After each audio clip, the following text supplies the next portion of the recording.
Sizlarga hammaga birdek manzur bo'ladigan inshaalloh shashlik marinadimizni ko'rsatib o'tamiz.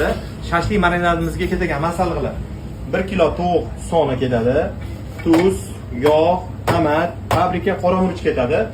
Video davomida sizlarga kerakli maslahatlarni berib, shashlik to'g'risida o'z fikrimni bildirib o'taman. Shashligimizga birinchi bo'lib tuz solamiz. Tuzimiz 10 gram.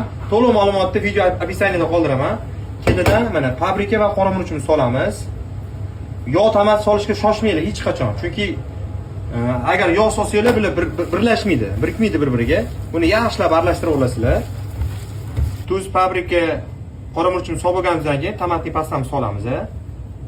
Buni yaxshilab aralashtirib, keyin oxirida yog'imizni solamiz. Oxirida mana yog'imizni solamiz. Yog'imizni solib aralashtirib olamiz. Bunga men chesnok, korianderlar solmayman. Chunki kimgadir yoqadi, kimgadir yoqmaydi. Bu klassik uslubda bo'ladi. Kamiki savatga marinadga qo'yib qo'yasizlar. Xudo xolasa marinovka bo'lgandan keyin bu tovuqimiz qanaqa pishishini hammasini ko'rsatib o'taman. Tayyor bo'lgan marinadimizni mana siqlab 150 gramdan siqladik, olovga qo'yib yubordik. Xudo xolasa pishgandan keyin sizlarga yana ko'rsatamiz. Mana marinad bo'lgan shashligimiz tayyor bo'ldi. Xudo xolasa sizlarga ham birdek manzur bo'ladigan umiddaman. Kanalimga obuna bo'lib qo'yinglar. Hali oldinda bundan ham qiziq retseptlar turibdi.